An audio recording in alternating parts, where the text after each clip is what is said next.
paningin ulit kay Zack. Ano na naman bang kailangan nito sa kanya? Did I scare you? I'm sorry. Nito sa kanya at nabulsa na. Tumaas lang mga kilay niya. Not really. How may I help you? At na tanong niya rito. Gusto niya na itong lumayas kasi hindi siya komportable sa presensya nito. Lalo na nang masilip niya sa reserve parking area sa harap ng building ang pinsan nitong kiss and tell. Nakipaglampungan na kay Lucas, idinadaldal pa. Binalik niya ang mga mata sa kausap na may dinukot sa bulsa ng coat. Isang white legal size envelope iyon. I personally want to hand you this. Thank you. It was a successful wedding. Hindi ka lang nakapunta sa pa-party. Parang may bahid pa na lungkot sa mukha nito. Oo nga pala, ang bayad sa kanya nakalimutan na niya. About last time ba? Ang reason kaya hindi ka nakarating? Osyoso pa nito. Nakuha niya naman kaagad ang pinupunto nito. Ang tungkol sa walang kagatol-gatol na bunganga ng pinsan nitong si Danica na ipinaalam pa talaga sa kanya na base ba sa paraan ng pananalita na ngayon lang niya naisip ay parang si Lucas pa ang dapat na mahiya doon. Biglaan naman siyang binangunan ng inis pero pasimpleng tumingin siya sa daliri ng kamay niyang may suot na wedding ring. She inhaled deeply to calm herself. No way she let herself be affected. They already talked and Lucas already said sorry. It's fine, though it still makes a little pang on her chest. Kinuha niya ang sobre. Hindi kasi kami pumasok ng mag-asawa ng 2 araw. We stayed at home with our daughter. Simpleng sagot niya. Napaangat ang kilay nito. Parang hindi pa matanggap ng kaharap niya ang narinig. Malamang sa utak nito'y kung ano-anong pumapasok na imahe ang pinaggagawa nila ni Lucas. Who cares? They're married kaya wala naman itong pakaalam sa buhay mag-asawa nila. May nakikita lang siyang selos sa mga mata nito dahil marahan na tumangot gumalaw ang Adam sa apple. Magpapaalam na rin sana siya matapos niyang isuksok sa loob ng bagang sobre na may lamang pera ay hindi kaagad niya nagawa dahil umeksena na naman ang pinsan nito na lumalabas ang pusod sa damit na suot. Kahit boobs ay kasama na rin na nakadisplay nitong puri. Lumalabas na kasi iyon at nasisilip niya ang pulang bra na suot. Malaki nga. Mas malaki kesa sa kanya pero nakakapagsuot pa rin naman siya ng ganoon kahit na may anak na siya. Tulad ngayon, magkasalikop din ang mga braso ni Danica at kalamoy kung sinong makatingin samantalang nakaapak naman sa teritoryo niya. Hi, I'm really sorry about last time. Hindi ko alam na nagbalikan na pala kayo. Na-mention ko pa tuloy ang nangyari sa amin ng asawa mo. And how good he was in bed.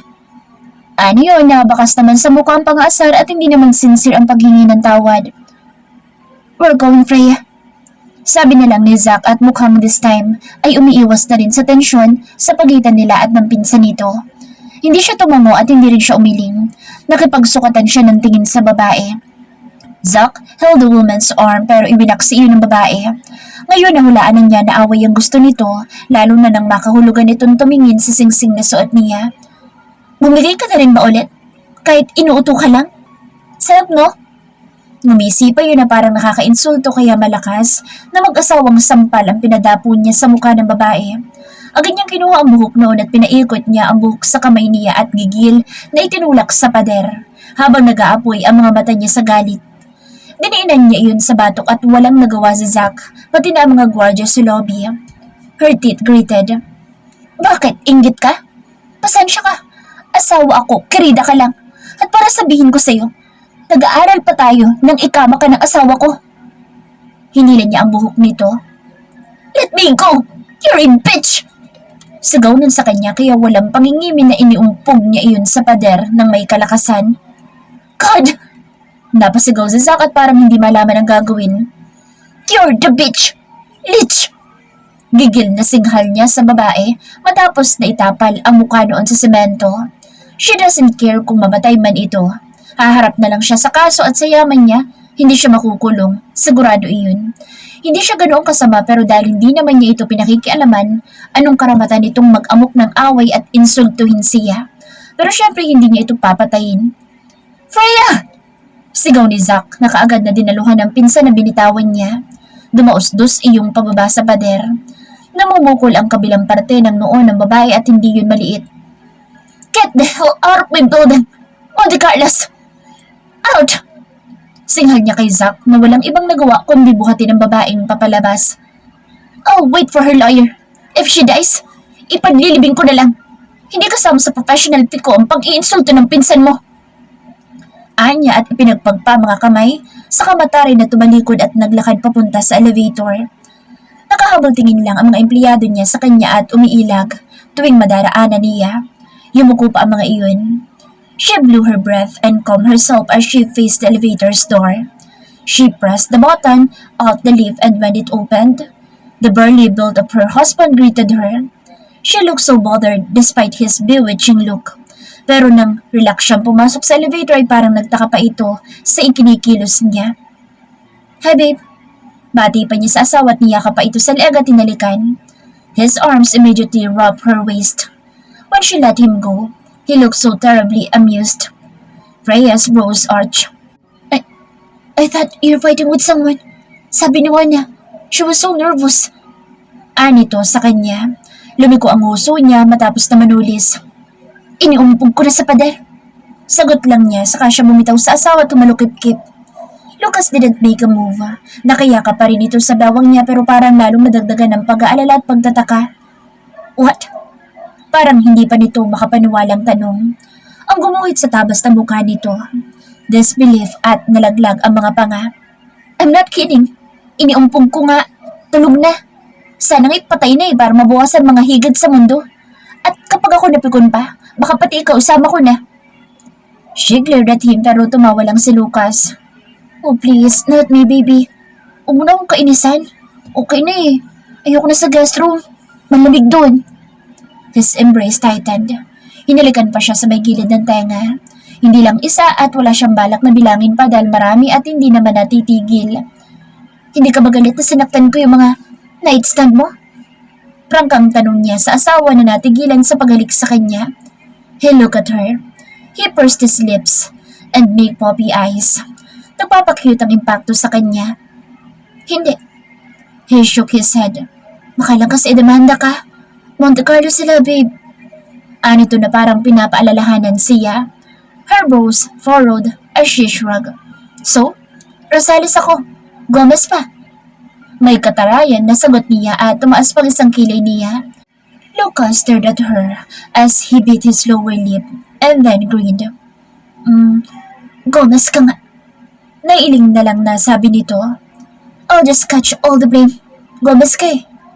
Anito pa sa kanya kaya wala sa loob na napangiti siya. Ang tinutukoy kasi nito ay daladala niyang apelyido nito and it's good to hear that he'll stand by her side. Kahit na medyo alanganin ang sitwasyon niya at nagiging nagger siya ay nakatayo ito sa tabi niya. Pero totoo naman kasi yun. Both are wealthy families. Parehas na sa limelight ang Gomez at mga Rosales.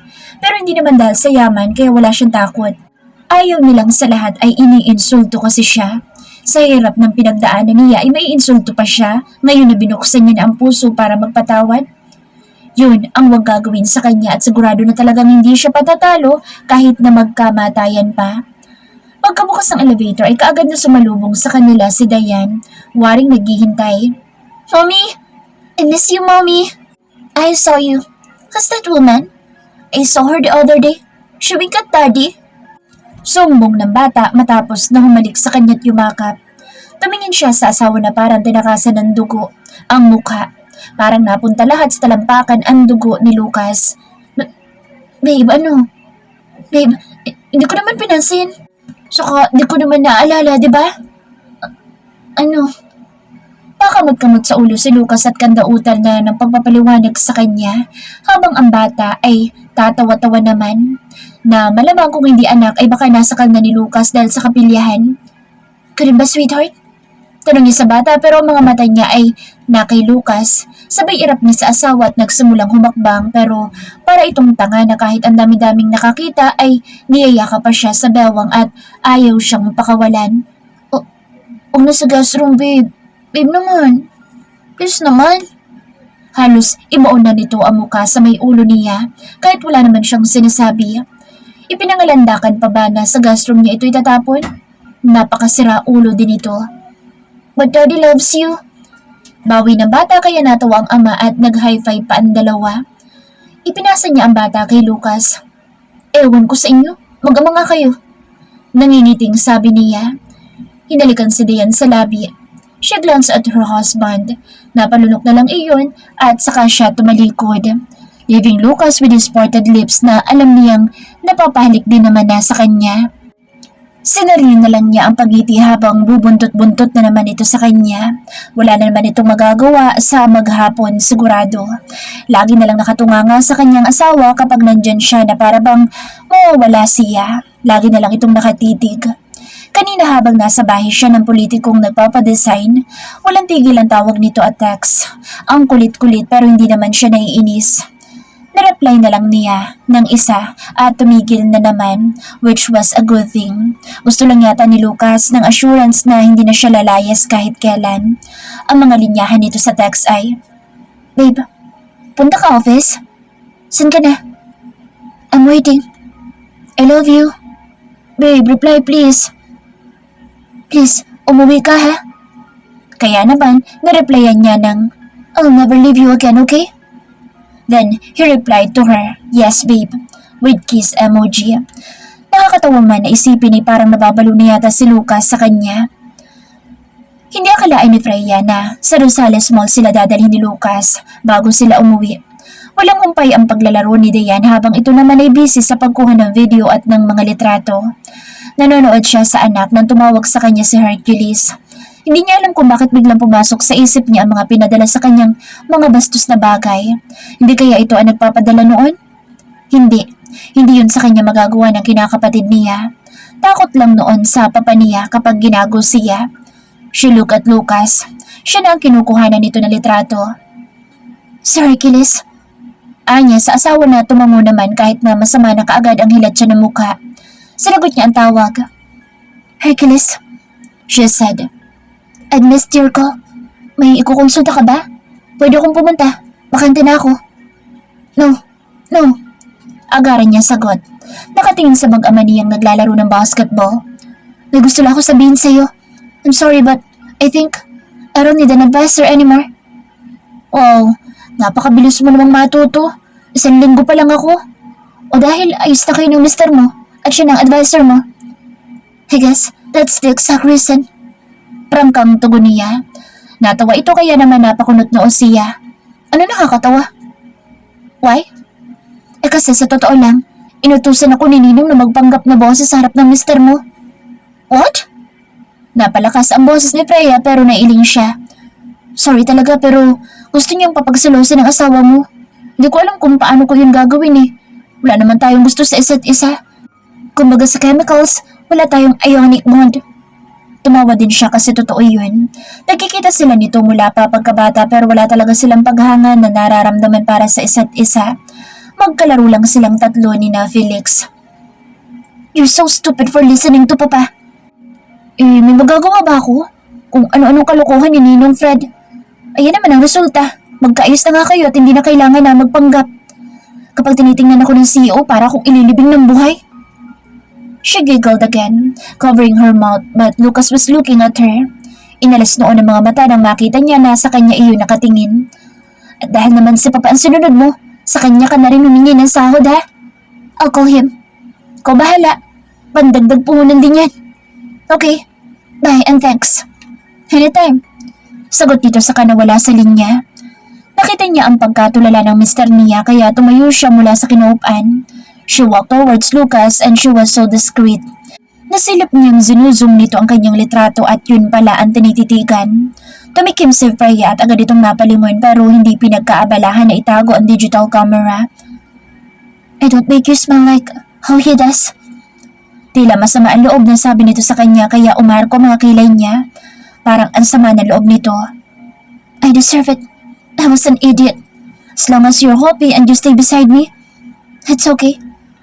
Parang tumagos sa puso niya mga salitang iyon. Those are basic and simple words from him, yet full of pain and regret.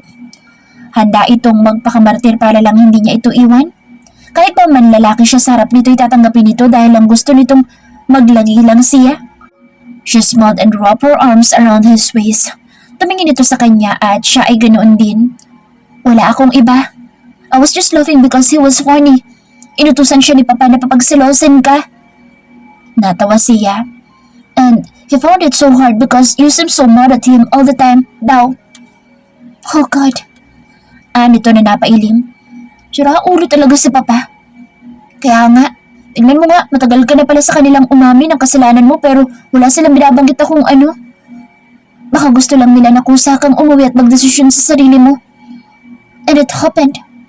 Anya rito. Lucas nodded at her and smiled at her too. Tumingin siya sa ibang direksyon dahil sa pakiramdam ni Freya ay may mga matang nakatingin sa kanya at hindi siya nagkamali. Nandun si Cecil, may kasamang ilang mga kaibigan. Bumigat ang loob niya ng mas piliin noon na huwag siyang pansinin. Bakit naman ganoong kagalit si Cecil sa kanya? She is only doing what she thinks is best for her family. Masama bang magbigay ng second chance sa ama ng anak niya? Sa gawin ni Cecil ay para bang iyon ang asawa na nasaktan at hindi siya, kaya hindi kayang magbigay ng pangalawang pagkakataon. Si Cecil, Lucas uttered.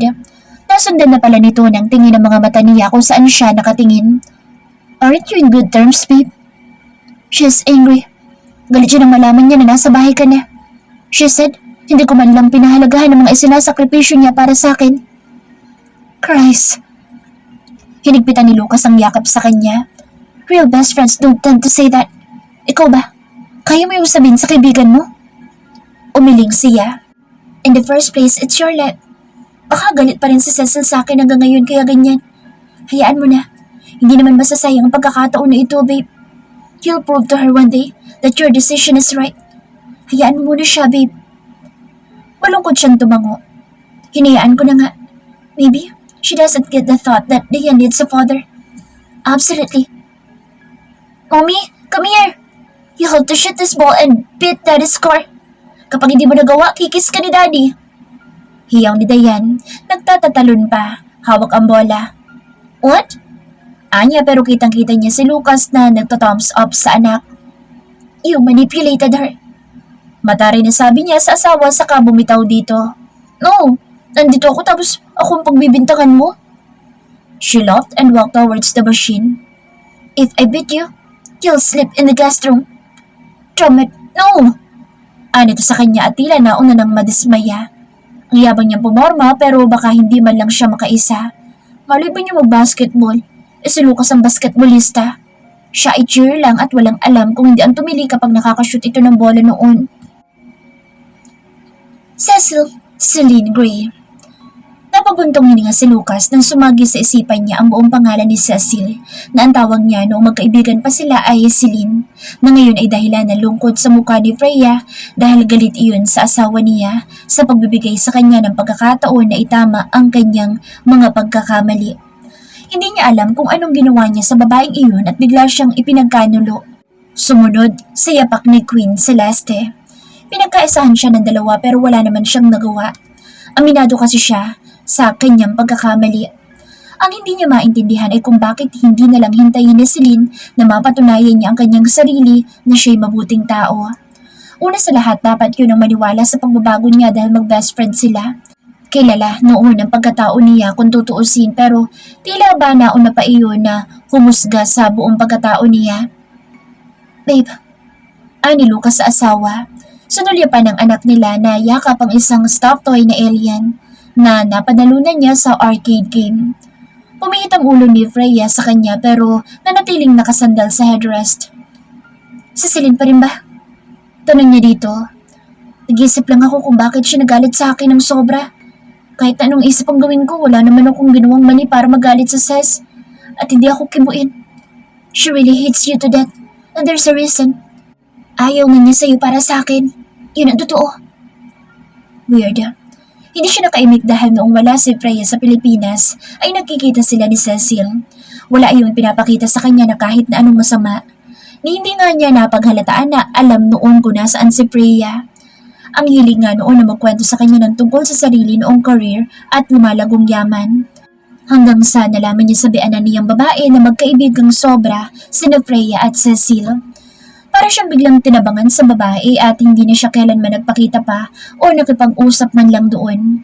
Para na siyang iginisa ng dati niyang kaibigan. Napatawad na sana niya iyon sa pagsusumbong kay Freya pero nang papagmukhain na naman siyang tanga na nagpapanggap na concern sa kanya tapos hindi naman pala, umayaw na siya. Yun ang ugali niya. Kapag ayaw na niya at hindi na niya pinatatagal pa. Kaya kabisado niya na si Freya lang ang kaisa-isang hindi niya kayang ayawan dahil pilit niyang hinahanap at binabalik-balikan. Hindi naman niya ito pwedeng pilitin na ayawan si Cecil kahit na daig pa ng babaeng iyon ang may dalawang pagkatao. All that he could do was warn his wife.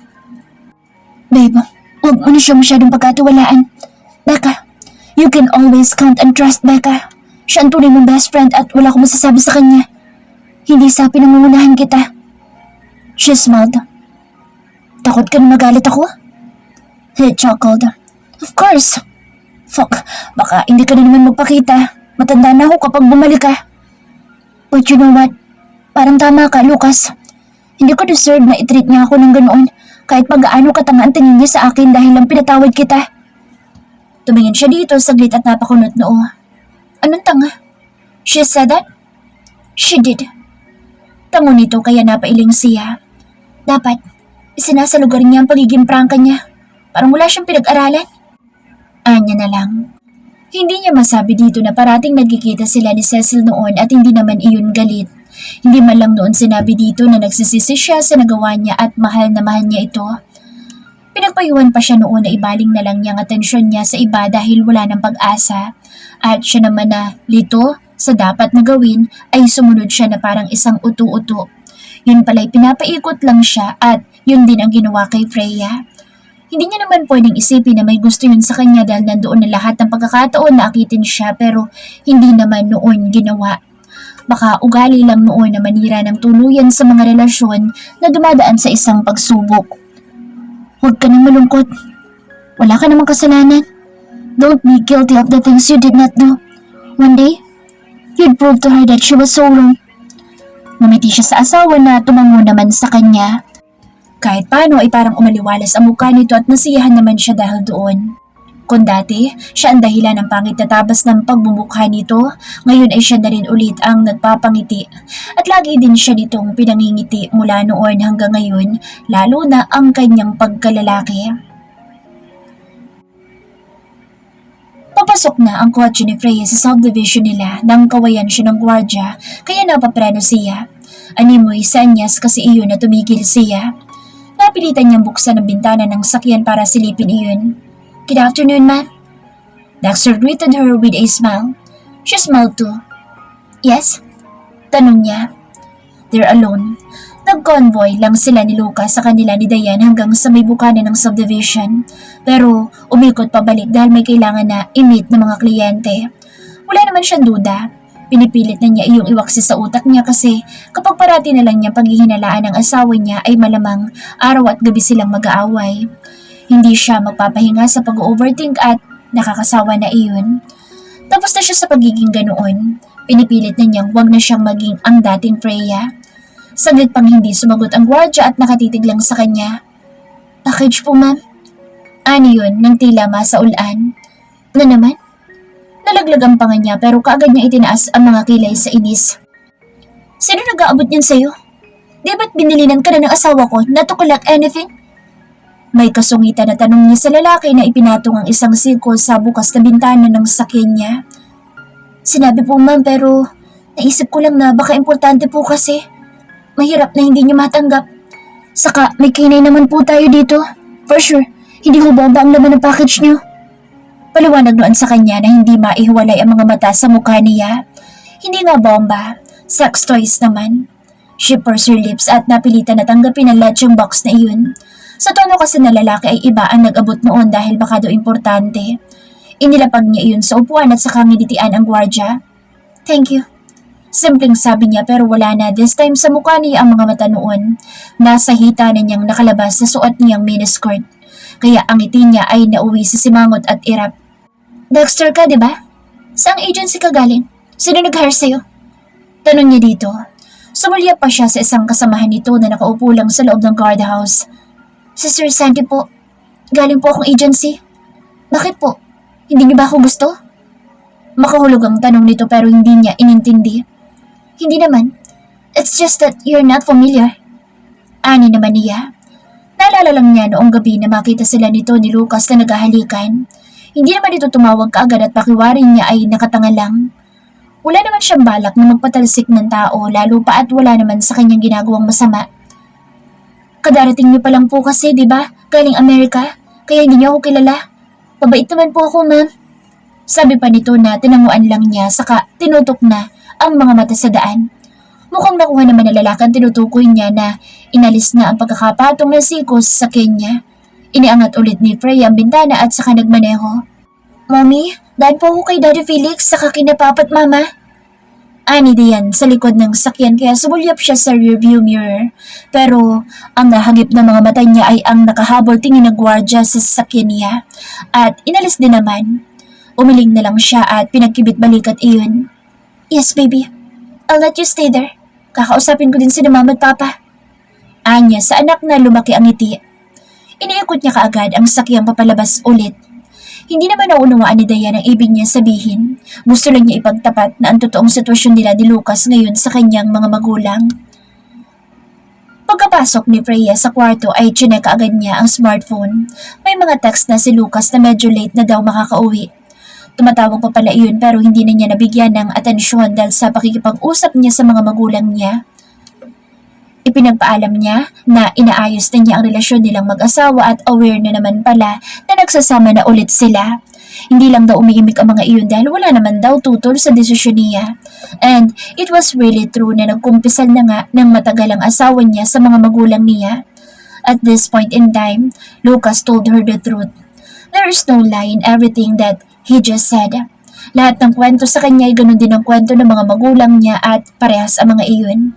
Tapat ang asawa niya sa kanya kaya mas lalong parang napuno ng pagmamahal ang puso niya. Pakiramdam niya ay tama ang naging desisyon niya sa second chance na ibinigay niya. Tagal ka pa ba, babe? Naisip niyang i-text matapos niyang hubarin ang damit para maligo na sana. Lucas immediately responded, 45 minutes drive, baby. Pauwi na. Napangiti siya. Okay, ingat sa pagdadrive. Yes, baby. I love you. Yun ang sagot nito na hindi niya nireplyan. There's still something that's holding her back to tell him that she loves him. Or maybe it's still part of moving on. Pumasok na siya sa banyo para maligo. Pagkalabas niya ay nagbihis lang siya ng damit pantulog at balak na sanang tuyuin ang buhok nang biglang maalala niya ang package na nakuha niya.